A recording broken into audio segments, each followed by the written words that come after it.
Democrat congressional candidate Evelyn Farkas, spotted over the weekend in this picture with Hillary Clinton, has been endorsed by former Clinton Chief of Staff and Obama advisor John Podesta.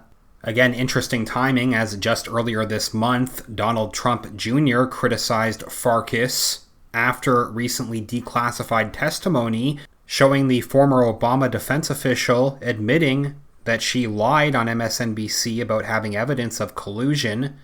Evelyn Farkas, a senior national security official appointed by Obama, has announced that John Podesta has endorsed her campaign to represent New York's 17th Congressional District.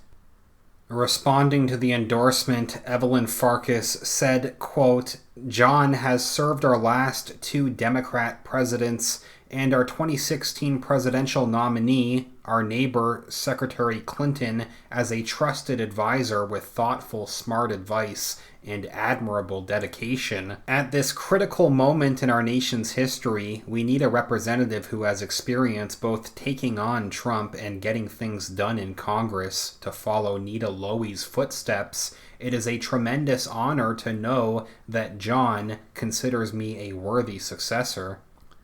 And a related update today, as California Democrat Eric Swalwell has also endorsed Evelyn Farkas for Congress.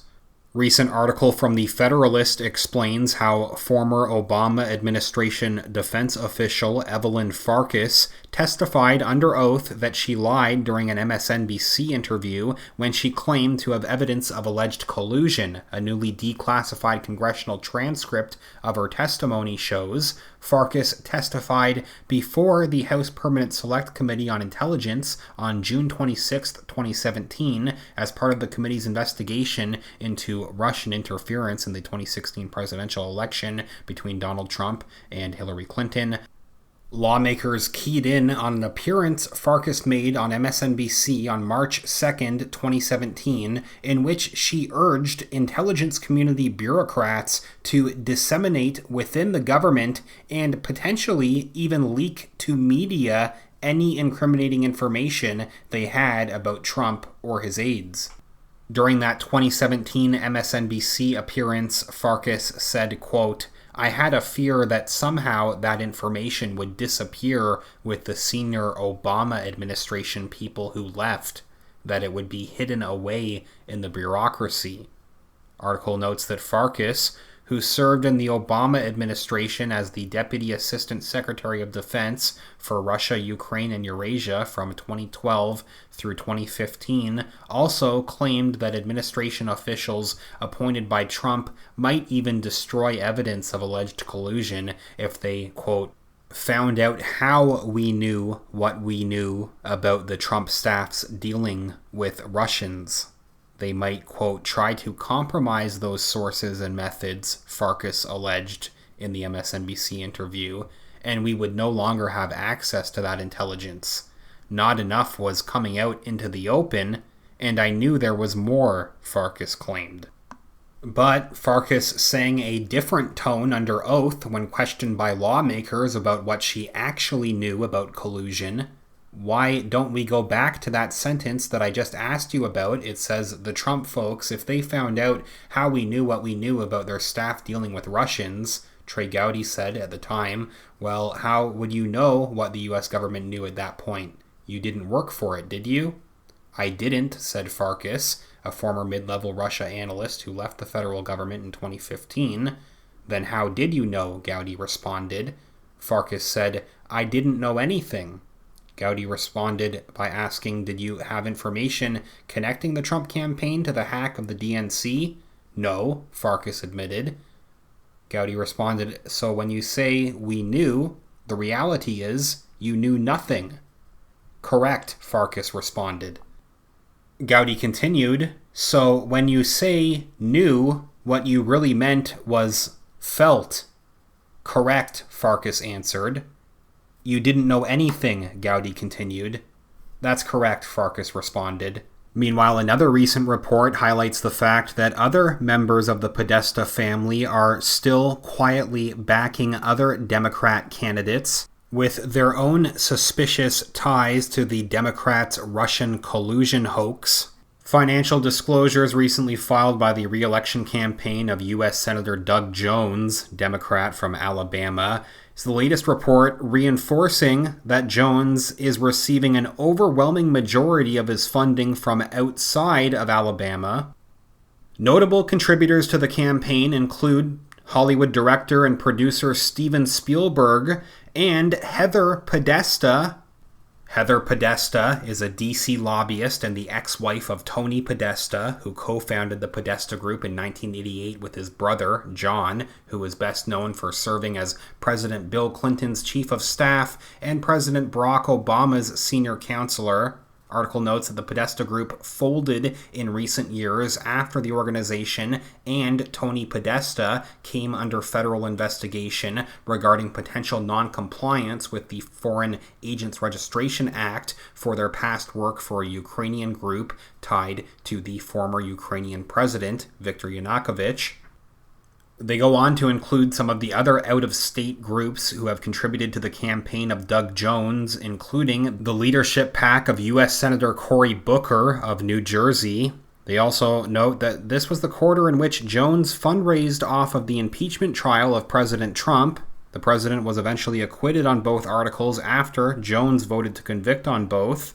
Finally, it was also revealed in the same quarter that a DC group with ties to George Soros was supporting Jones' re-election bid. Heather Podesta's interest in the Alabama Senate race is interesting given the massive disinformation campaign that Alabama Democrats were caught orchestrating back during the last race between Doug Jones and Roy Moore.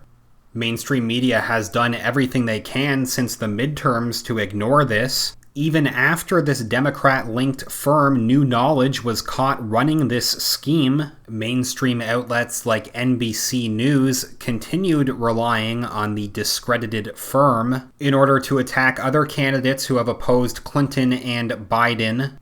Report earlier last year by Glenn Greenwald criticizes NBC News for relying on a report by New Knowledge after the firm had already been caught fabricating Russian troll accounts on behalf of the Democrat Party in the Alabama Senate race to manufacture false accusations that the Kremlin was interfering in that election. As he then points out, this Democrat-linked firm, New Knowledge, was caught engaging in a massive scam to create fictitious Russian troll accounts on Facebook and Twitter in order to claim that the Kremlin was working to defeat Democrat Senate nominee Doug Jones in Alabama.